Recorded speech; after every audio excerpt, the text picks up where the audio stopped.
As to the origin of this earth, when and how the world began to evolve itself, we are told that in the beginning there was gas, or a nebulous cloud, according to scientists and evolutionists. This is a rather difficult subject to deal with, because there was scientifically no beginning, just an eternal evolution of substance. Anyway, there was a time when this nebulous cloud arose. Never mind where it came from, for no scientist has yet ever attempted an explanation on this point, although its existence requires some accounting for, considering it was inorganic matter, and it possessed the powers of feeling and inclination. According to Laplace, the particles forming the cloud were very hot. He was not there to see, but I only mention this because some scientists, like Herbert Spencer, state that the embryo universe was cold. Anyway, hot or cold, the particles, by universal suffrage or by some other method unknown to scientists, took upon themselves to form the solar system.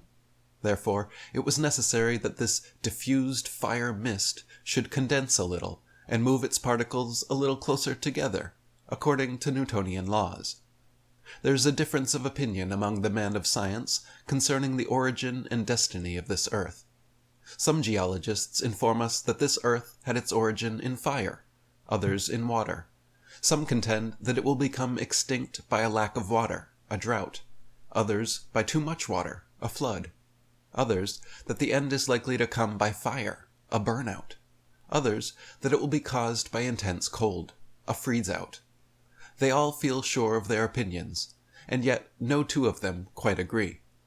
Now, concerning gravitation, C. Vernon Boyd, in his paper The Newtonian Constant of Gravitation, says, "It is a mysterious power which no man can explain.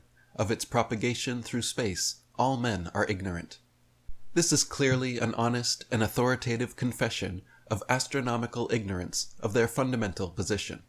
Professor W. B. Carpenter, in his paper Nature and Law, says, "We have no proof, and in the nature of things can never get one, of the assumption of the attractive force exerted by the Earth, or by any of the bodies of the solar system, upon other bodies at a distance. Newton himself strongly felt that the impossibility of rationally accounting for action at a distance through an intervening vacuum was the weakest point of his theory. The doctrine of universal gravitation, then, is a pure assumption.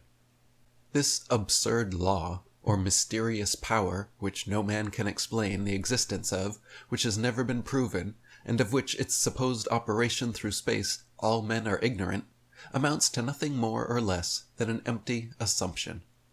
Astronomers themselves consider that gravitation is absolutely necessary to their system, in fact, the very foundation of it all. But I deny that there is any such force in existence, and will express my denial in the language of Sir Isaac Newton himself, written in a letter to his friend, Dr. Bentley, February 1692, just before the death of Newton, quote, "that gravity should be innate and inherent in matter, so that one body can act upon another at a distance, is to me so great an absurdity that I think no one who has in philosophical matters a competent faculty of thinking can ever fall into it." I agree with Sir Isaac, for I too think it so great an absurdity that I shall never fall into it. Inertia is that property which renders a body incapable of putting itself in motion when at rest, or coming to rest when in motion.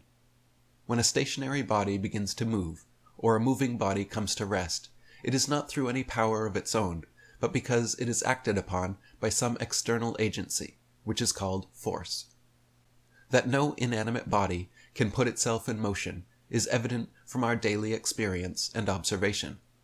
The rocks that we saw on Earth's surface years ago are precisely in the same place today that they were then, and there they will remain forever unless some force removes them. A moving body gradually comes to rest when the force which put it in motion ceases to act. This is also due to the resistance of the air, and not by any agency of its own. A projectile may be thrown with such force as to be borne some distance in a straight line, without having its direction altered either by its weight or air resistance. But when the force is spent, its velocity diminishes, and it comes to rest. Now, since it requires force to act, whether that force be a pull or a push, I might inquire, how did the planets ever tend to group themselves together about the sun, or speed off into space as we are taught to believe? Do they run on their own power? Does that force reside in them? Is it inherent force? It must have some source, some origin, some place of abode. Are the planets living, organized bodies, or are they composed of dead, unorganized matter? When they left the supposed nebula mass, did they separate, move off, or drop behind on their own power, or by some other force? Can a mass of dead matter at rest start itself into motion, or stop itself once it's in motion? Can a pebble or your penknife start or stop itself?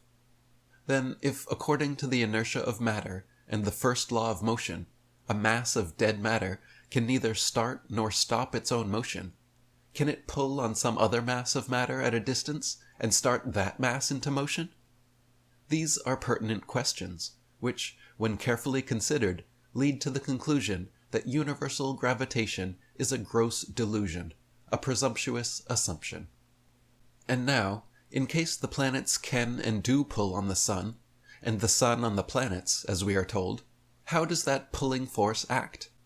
If that force does not reside in the planets, if it is not innate force, then the planets do not attract or pull on the sun, or the sun on the planets, and the force is not an attractive force. If, however, that force does reside in the planets, does it go out of the planets, pass across the intervening space between themselves and the sun, and on reaching the sun, does it reverse itself and come back to the planets when they pull on the sun, and vice versa? Does that force flow out from the planets to the sun and back again in a steady, constant stream, or does it go out in impulses or waves? If so, would it not meet itself coming back, and thus interfere with its own motion, or counteract or nullify itself? But does force ever reverse itself and return to its own source? Does force act that way? How often can you explode a stick of dynamite? What becomes of the force when dynamite is exploded? Does it return and concentrate itself in its original source, ready for subsequent action? Does force push or pull when it leaves its source? Does dynamite accomplish the purpose for which it is used by a push or a pull? What is your answer? But is not force exhausted and wasted when it leaves its source or center, instead of returning to that center? It is utterly impossible, then, for the planets to attract or pull on the sun, or the sun on the planets, or on anything else, because force never reverses itself and returns to its own source, thus pulling on some object at a distance. On the contrary, when force acts and passes away from its source, no matter what that force may be, it radiates in all directions from that source, and the farther it goes, the weaker it becomes, until it is finally entirely exhausted. Force, then, exhausts itself. It spends its strength in its action. It wastes its own power or energy in moving away from its source. Furthermore, when force is exerted and reaches an object, if that force is strong enough to move the object, it would push on the object and drive it farther and farther away from its source, instead of pulling the object towards itself. Force pushes. It is repulsive, not attractive. Hence, we have here incontrovertible proof in the exhaustive energy of force that gravity is an absurd assumption, a scientific myth. If there is such a force as gravitation, as taught by our astronomers, then the action of that force violates the law of all other known forces. Now the action of all known force is eccentric, expansive, outward, that is, repulsive. This, of course, is the direct opposite to attraction. The force of dynamite, powder, steam, heat, electricity, gas, air, water, lightning, mineral, vegetable, and animal oils, and all combustible and explosive materials and elements are all eccentric, outwards, and therefore repulsive, and not concentric or attractive forces. Repulsion is not attraction. All these forces are exerted eccentrically. They operate outwardly from their centers or sources. So then, if matter exerted any force at all, it would be eccentric, repulsive, instead of concentric or attractive, and bodies would be driven apart instead of drawn towards each other. Now we know from experience and observation that the action of all force is expansive, outward, repulsive. Dynamite rips up the earth. Steam bursts the boiler. Powder speeds the bullet. Lightning splits the tree. Electricity runs the dynamo. Wind topples over buildings and devastates. Water breaks the dam and inundates. It is only by some intelligent and mechanical device that force can be made to pull or draw objects concentrically. The hand may reach out and draw objects inwardly, but even then, the pull is a push. This is the nature of force. Force pushes. It is repulsive, not attractive. The wheels that speed along our highways and run our factories of industry exert a repelling force. All rotary movement, like a wheel in motion, whether it be a water wheel or a mill wheel, all exerts a repulsive outward force. The grindstone that sharpens our tools, throwing off the water, exerts such a force, and so would this earth, if it were in motion, a revolving globe. Nothing would remain on its surface. Even a magnet does not draw a needle towards it. The needle, or a piece of soft iron, when brought within the magnetic current, which enters into and flows through the magnet, is pushed or impelled towards it. But the other pole of the magnet will repel the needle, because the current comes out at the negative end, so that there is quite as much evidence in the action of the magnet for repulsion as for attraction, but magnetic currents account for both. So then, if gravitation exists, the nature of that force must be similar to the nature of all other known forces, which are eccentric, repulsive, expansive, and not concentric or attractive.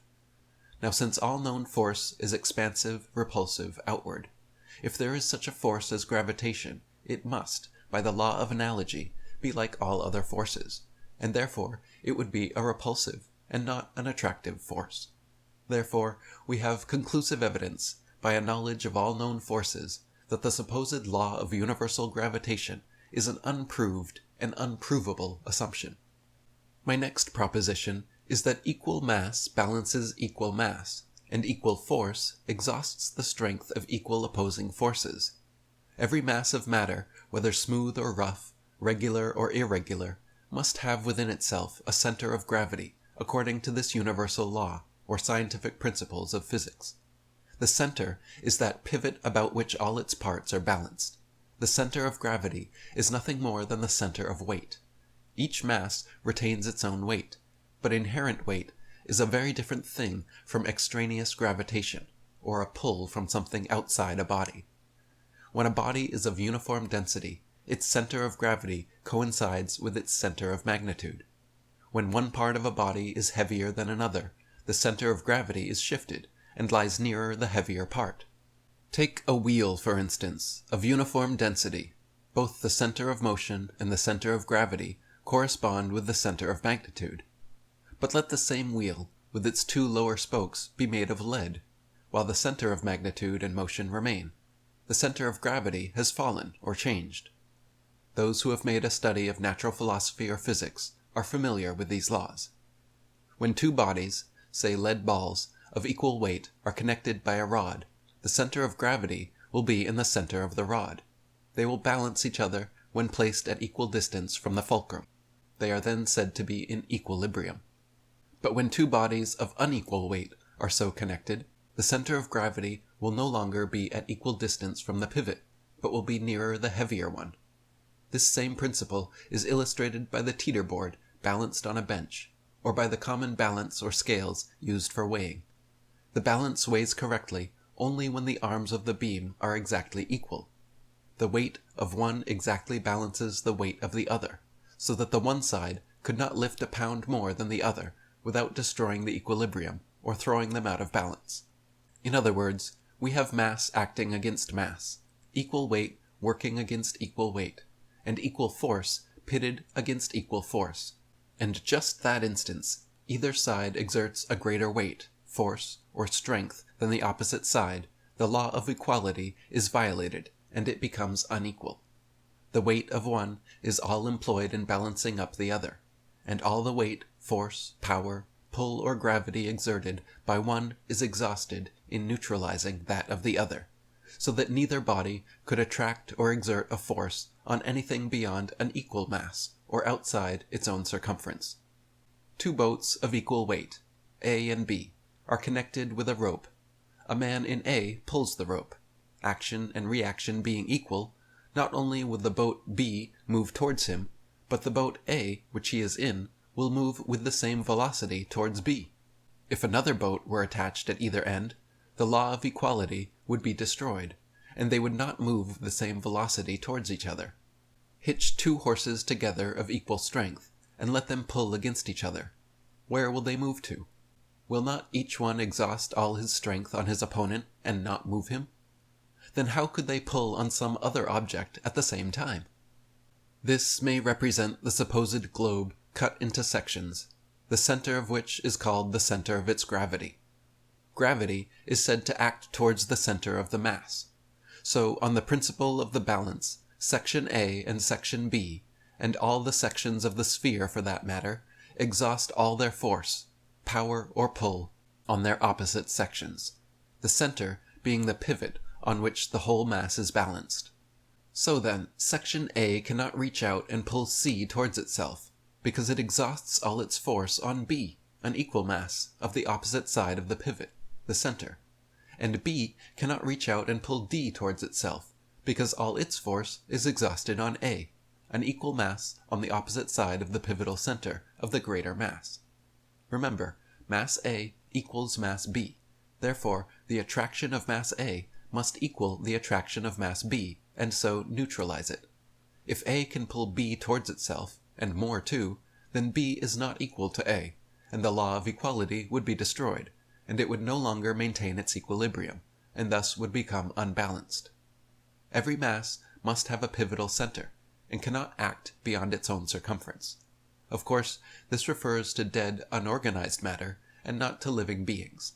Therefore, it is utterly impossible for any sun, planets, globe, or mass of matter to exert the power of attraction outside of its own circumference, because every particle of matter in that mass has its equal, neutralizing force on the opposite side of the center of the mass.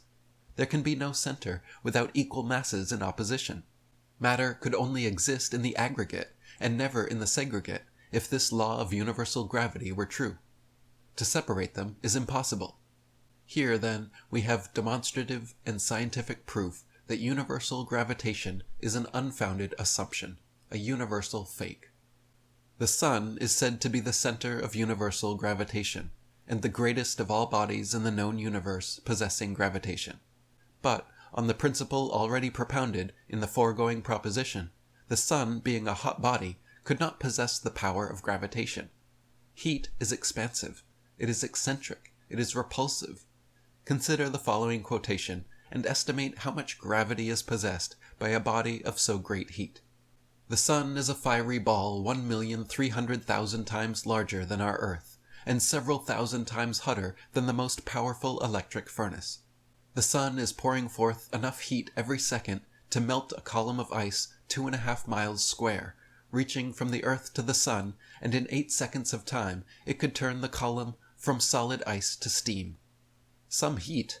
Strange we ever had a glacial period. If the sun melted the ice formation of that period, it could have prevented it, therefore never existed.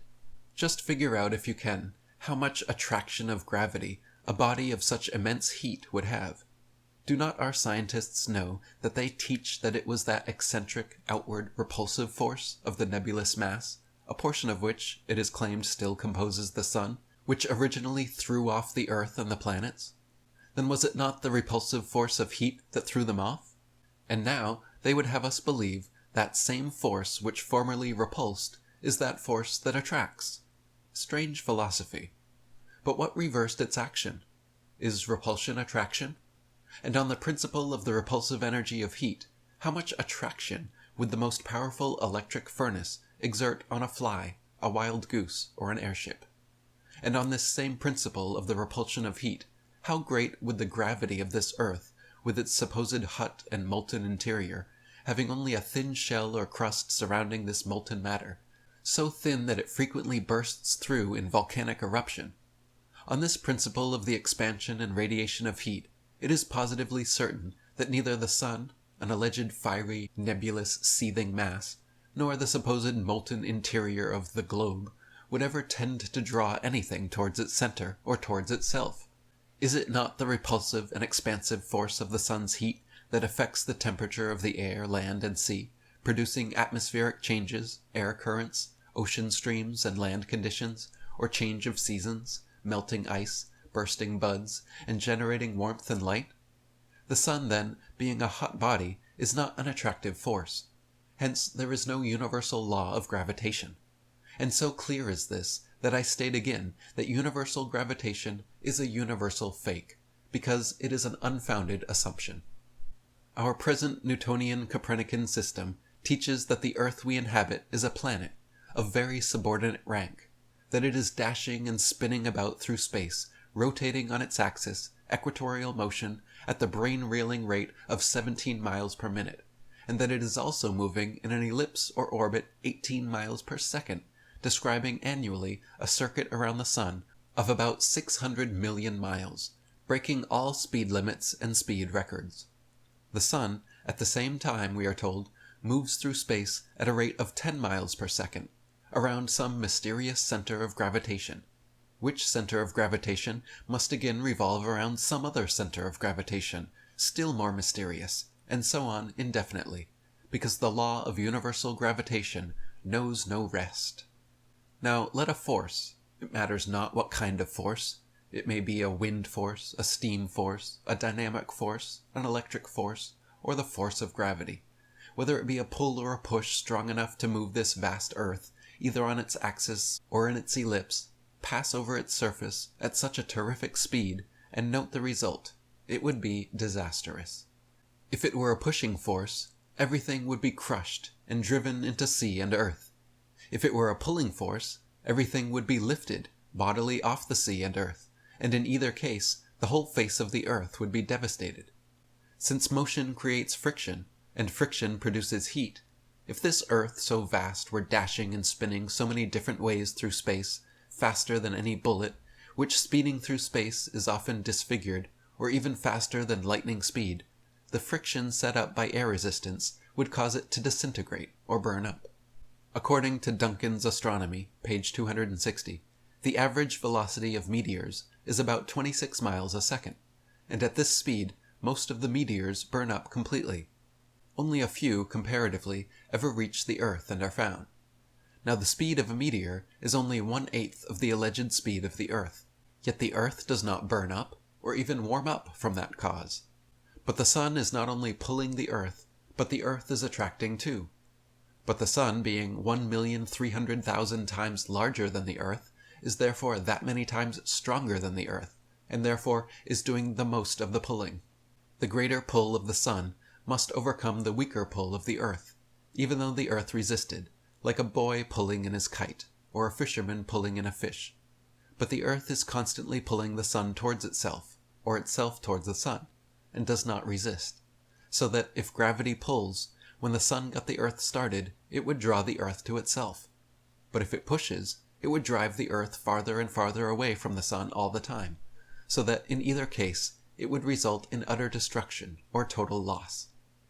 A very gentle wind moves light objects, but no windstorm, hurricane, cyclone strong enough to move this earth has ever been known.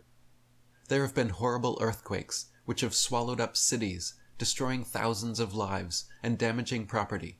Fierce storms have raged, hurricanes and cyclones have devastated, and terrible explosions of dynamite, nitroglycerin, gas, and other explosions have occurred, causing the loss of life and property, but none of these have shaken the earth or moved it out of its place. These disasters were caused by the force of these destructive agencies. What, then, would be the result of a force of gravity passing over the surface of this earth, if that force is great enough to move and actually does move this earth, at the terrific rate we are told? We feel the force of the slightest wind, but we do not feel this force of gravity. We know the destructive power of these other forces, but as there are no such disastrous effects experienced, we can but logically conclude that there is no such cause or force as gravitation. The astronomers tell us that all bodies have a tendency to rush together into one mass, and this tendency, which brings them together, we are told, is this law or force of gravitation. One writer goes so far as to inform us that the planets are, quote, anxious to all rush together, and that the nearer they approach to each other, the greater their anxiety becomes, so that at least it is twofold. But we might ask, why do they not all rush together into one mass, since nothing lies between them but empty space? Bees swarm or all rush together whenever they have the tendency to make the attempt, and what is there to hinder them from doing so? For there is nothing between them but empty space, exactly as it is with the planets. And this tendency, this anxiety to rush together, we are told, is constant and persistent. Therefore, the planets are always making a constant and persistent attempt to rush together. How is it then that they cannot accomplish their purpose? It is a foolish attempt for the astronomers to invent another force, which they call centrifugal force, to hinder the planets embracing one another. Just think of it. Nothing between you and your wife but empty space. She anxiously, constantly, persistently tending to rush to you, and you attracting, pulling her with a force directly proportioned to the mass of your attractive personality, and still a persistent repulsive force forever preventing her embracing you. Well, this is some science, some profound philosophy, and mind you, that pull of yours, together with her persistent tendency to rush to you, is what prevents her from rushing off into space. So there she stands, poor thing. A pity some way cannot be devised whereby bodies attracted and pulled and tending to rush together may be enabled to do so. Here, then, we have an attractive force constantly and persistingly pulling everything inwardly towards everything, and another force just so constantly and persistently pushing everything outwardly away from itself.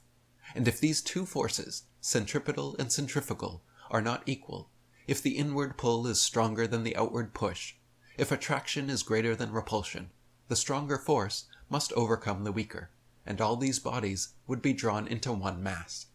But if the centrifugal force, or repulsion, is stronger than attraction, then all would be driven farther and farther apart, and in this two-force position we have a positive violation of the dictum of the scientist, when they tell us that nature is not superfluous. When only one thing is needed, she does not use two.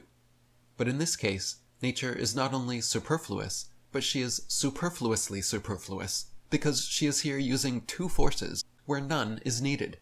If it was intended by God or nature that a body should stand still, why should a force be set in action on that body to pull it up, and an equal force to act in an opposite direction to keep it down? It is a monstrous absurdity. If the heavenly bodies out there in space are all pulling on each other now, then why, in the name of the commonest kind of common sense, do they not all drift into one vast mass? The conclusion is absolutely unavoidable, that if gravitation existed, all these bodies would rush together, and that it would have been accomplished long ago. Furthermore, if this attraction exists in matter now, it must have always existed in matter. Then it existed in the nebulous mass which originally composed the universe. If equal now, it must have been equal then. Hence the planets never left their primitive nebulous mass. Then there are no planets. All these bodies never would have been separated by empty space from their primitive nebulous mass, if all matter and all atoms of matter have this constant, persistent, and everlasting pull. Matter could only exist in the aggregate, or in the one vast mass, and never in the segregate, or in individual bodies. So then, since we know that all force is eccentric, outward, repulsive, and not concentric or attractive, and since we know that no such condition as described above has obtained and never will obtain, therefore we know that there is no such constant, persistent, powerful tendency or attempt, and universal gravitation is a scientific myth, a universal fake. We are told that the planets once did all rush off into space from their primitive nebulous mass. Something stopped them in their mad rush. That something was gravity. It was the attraction or pull of the sun that stopped them. The sun is working overtime in a mighty effort to prevent the planets from rushing off into space. This hard work of the sun is no doubt what keeps him so hot and red-faced. Now, it requires more force to start a body at rest than it does to keep it in motion after it is once started. Hence, if the sun's centrifugal force exceeds its attractive force, when the planets were once started, they would have rushed off forever into space. A moving body is a resisting body. It takes more power or force to stop a body in motion than it does to start a body at rest. Therefore, if the sun continued to exert the same force on the planets after it got them stopped that it did to stop them, they would be drawn back again to the sun. But if centripetal and centrifugal forces are equal, then the planets are at a dead standstill, for equal opposing forces prevent motion. Try it and see. Now this principle is illustrated by the philosopher's third law of motion. Action is said to be the force which one body exerts on another, subjected to its operation. Reaction is the counterforce which the body acted upon exerts upon the body acting. Reaction, then, is always equal to the action, and opposite to it in direction. So then, we try to push a cart up an incline, and we feel the reaction in the resistance it offers, and the force of its weight. A boatman pulls on his oars against the water. The water reacts, and drives his boat in the opposite direction. A bird, when flying, strikes the air downward with the wings. The air reacts, and supports the bird. Reaction often nullifies action. Take two balls of equal size and weight, suspended by a string. Throw A against B with a definite force, and a definite result will be produced. If A met with no resistance, it would rise to about the same height on the opposite side. But encountering B, it imparts to it a portion of its motion, and both move on together, though only half as far as A would have gone alone. The reaction of B is clearly equal to the action of A, for the latter loses just as much motion as the former gains. Hence the reaction of B brings A to rest. A boy in a basket tries to lift himself by pulling on the basket, but the power of resistance prevents him, action and reaction being equal, or equal opposing forces preventing motion. He remains at a dead standstill. It is like an irresistible force coming in contact with an immovable body, or like Eugene Field's gingham dog with the calico cat. They eat each other up. So these forces would eat each other up, neutralize themselves. If the law of gravity were true, and attraction and repulsion were equal, the Earth would be at a dead standstill. If we could conceive of a globular body on the surface of which human beings could exist, the power, no matter by what name it be called, that would hold them on would necessarily have to be so constraining that they could not move or live. The waters of the oceans would become rigid, one solid mass. Everything would be stationary, for motion would be impossible. But since we not only exist, but live and move, and the waters of the seas skip and dance like a thing of life, it is a stunning rebuke against such a theory, and a reasonable argument that the supposed law of gravity is a delusion, a snare. Our astronomers tell us that it is the attraction or pull of the sun and moon on the water that causes the tides. High tide occurring at the time of the new moon, when both the sun and moon are on the same side of the earth, and both pulling together. But strange to relate, they never get any nearer, for after 3 or 4 hours' pull, the moon becomes tired, and drops the tides altogether, and lets them go back again to their original level. David Neild, in The Earth a Globe, compares gravitation to animal love, which draws the sexes together.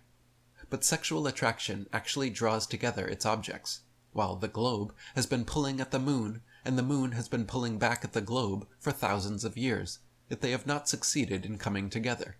It must be a case of a very long and cold courtship. 1.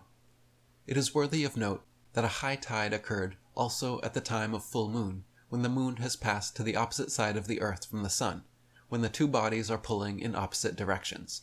This fact shows that it cannot be the combined effort or pull of both sun and moon that produces tides. 2. If gravity is so powerful as to actually lift this vast earth and move it about in so many different ways, and pull its waters into heaps, causing tides, why can it not lift a man, or a feather, off the earth, or any other object not attached to the earth, when coming directly under the sun and moon? If any other force, wind for instance, can and does move small and light objects before moving a large and heavy one, then how is it that gravity works right the opposite, and moves this vast earth before lifting smaller bodies that are not attached to it? This is a plain proof that the so-called gravity of the sun or moon has no relation to the tides. 3. If it were true that gravity caused the tides, pulling the water of the ocean up from 50 to 100 feet high in places and dashing it against the shores, would not tides be seen and felt in ponds and lakes and inland seas? It is a stated fact that there are no tides in the Mediterranean Sea. Why should not the force of gravity be felt on that vast area of 1,000,000 square miles? What is it that hinders the moon from getting a grip on that sea? Is it too fresh or too salty? Why are there no tides in the Great Lakes of America? Since fresh water is lighter than salt, why then does not gravity pull in the waters of these Great Lakes and cause tides? Surely, if the moon has such a powerful pull on the ocean as to cause tides, it would also produce tides in these lakes, and others as well.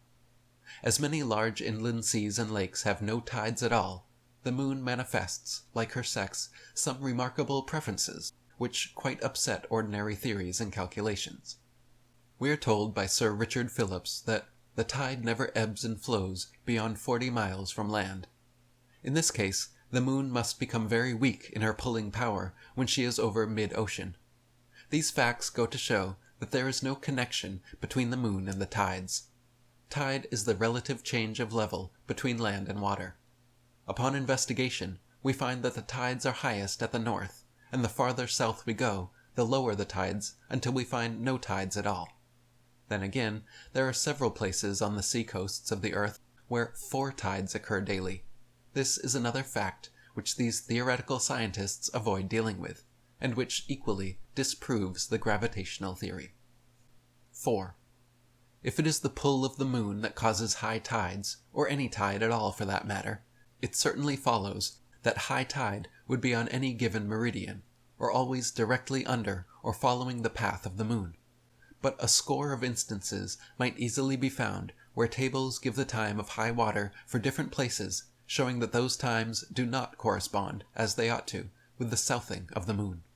High tides are not regular everywhere, and are not the same rise and fall. For instance, the average rise and fall of tides in New York are 4 feet 5 inches, Philadelphia 5 feet 4 inches, Boston, Massachusetts 9 feet 7 inches, Seattle, Washington 11 feet 4 inches, Balboa, Panama 12 feet 6 inches, Eastport, Maine 18 feet 2 inches, Galveston, Texas 18 feet, New Orleans, Louisiana none. We need not appeal to an attraction of the moon or sun to explain the tides. One writer relates 2 instances. Grimsby, England, on the meridian of Greenwich, has high water at 5 hours 36 minutes after the new moon has crossed the meridian, when both sun and moon would generally be near setting on the western side. Havre, in France, on the same meridian, has high water 9 hours 18 minutes after both luminaries have crossed the same meridian, and in fact after they have set. Hence, when the moon goes down, the tide rises up in defiance of theories. Sir Robert Ball, in his book Time and Tide, A Romance of the Moon, tells us that in some ports it is high tide when the moon is on the meridian of that place, but in some other places it is low water directly under the moon when the moon is on the meridian of that particular place. This is what he says, quote, "Even around our own coasts the discrepancies are such as to utterly discredit the theory of equilibrium, or high tide always under the moon, as offering any practical guide. At Aberdeen, the high tide does not appear till an hour later than the doctrine would suggest. It is 2 hours late at London, 3 at Tynemouth, 4 at Tralee, 5 at Sligo, and 6 at Hull. This last port would be indeed the haven or refuge for those who believe that the low tide ought to be under the moon. At Hull, this is no doubt the case, and if at all other places the tide behaves as it does at Hull, then it might follow that the law of low water was generally true. But then, this would not tally with the condition of affairs at all the other places I have named. And to complete the cycle, I shall add a few more. At Bristol, the high water does not get up until 7 hours after the moon has passed the meridian. At Arklow, the delay is 8 hours. At Yarmouth, it is 9. At the Needles, it is 10 hours, while lastly, the moon has nearly gotten back to the meridian again, ere it has succeeded in dragging up the tide on which Liverpool's great commerce depends. Even ports on the vast ocean give a very uncertain response. Kerguelen Islands and Santa Cruz might seem to prove that the high tide occurs under the moon, but unfortunately, both Fiji and Ascension seem to present us with an equally satisfactory demonstration that beneath the moon is the invariably home of low water. These stubborn facts close up all controversy and show that there is no connection whatsoever between the moon and tides. This is an astounding admission on the part of Sir Robert Ball, and fatal to the theory of gravity and tides. In a little book, The Earth a Globe, published by David Neal, Wellington, New Zealand, is found the following statement. At Tahiti, one of the South Pacific Islands, they have high tides at noon and midnight all year round, without variation. Both Sir Robert Ball and this gentleman contend for the theory of gravity and globularity. So I would interrogate, does the sun and moon, or the sun or moon, always pass the meridian of Tahiti at noon and midnight all the year round, without variation? The Panama Canal, a distance of about 50 miles, is not without locks, because the times of the tides in the Atlantic and Pacific Oceans do not coincide. On the Pacific side, the tides rise several feet higher than on the Atlantic. Where does the pull of the moon in producing tides fit in here? 5. Let us view the situation again from another standpoint. We find that our scientists tell us that our Earth is 88 times the size of the moon. Also, that the force of the sun's gravity on the Earth is to the moon's gravity what 3 is to 5. That while the moon exerts 5 pounds or units of force on the Earth, the sun exerts 3 pounds or units. Then, while the moon exerts 1 pound or units of force, the sun exerts 3/5 of 1 unit. Then the two together exert 1 3/5 units against 88 units of gravitational force exerted by the Earth. The Earth then acts on the defensive. She balances her own mass with a force of gravity of 48 against 1 3/5. Hence, it is allowed that the Earth is exerting more than 44 times the pull of the sun and moon. Now, can anyone explain how the pull of the sun and moon can overcome more than 44 times the Earth's pull and cause tides? Does not this prove again that the supposed pull or gravity of the sun and moon have nothing whatsoever to do with causing tides? So all efforts to maintain a so-called universal law of gravity vanishes into thin air. Gravitation is a term derived from gravitas, meaning weight. But how one weight can cause another weight to come towards it by reason of its weight is a thing no thinking person can understand. Weight is scientifically defined as a measure of the force of gravity, but weight is inherent in matter. It is merely a comparison of bulk with bulk as regards density, solidity, and compactness. There is a distinction between inherent weight and extraneous gravitation. They may call it gravitation if they choose, but when an apple falls to the earth, it falls by its own weight, when released from the branch on which it grows, and not because the apple has been pulled by the earth, or the earth by the apple. Why do objects not fall upwards? Gravity is supposed to act in every direction, especially upwards, while weight tends downwards. If gravitation were strong enough to move this vast earth and make tides, it certainly would pull all loose and unattached objects away from the earth before it could move the earth, and so they would fall upwards. Objects move in the direction they are impelled or acted upon. A balloon will ascend because bulk for bulk it is lighter than air. It will rise to an altitude or position at which elevation it will come to rest, having found its balance or equilibrium. Should it lose its bulk by an escape of gas, it will collapse and descend to earth again, for the simple reason that its weight is greater than that of the air it displaces. Wood floats in water, while a piece of solid iron sinks, because mass for mass, the wood is lighter than the water it displaces, whereas bulk for bulk, the iron is heavier than the water. The denser a body, the greater its weight, and recognizing this truth, the scientists tell us gravity is another name for weight. Let a man and a horse cross a swampy stretch of ground. They both will sink into the mud, but the horse will sink deeper because he is heavier than the man. This is said to be the measure of the force of gravity on the two bodies, but in reality it is a comparison of bulk with bulk. The greater bulk of the horse compared with the lesser bulk of the man displaces a greater mass of mud than the man displaces, so the horse sinks deeper than the man. And each sink into the mud because they present to the mud a more solid and compact mass than the mud which they displace. Drop a stone from a bridge into the water below. The stone passes through the thin air, then the more solid water into the mud below, and comes to rest on the solid earth beneath the mud. The solid earth is unyielding, the mud more yielding, the water still more so, and the air most of all. The earth stops the stone because it has the greatest power of resistance. Thus, universal gravitation has been tried at the bar of reason, and it has been found to be an unsupported hypothesis, a gross delusion.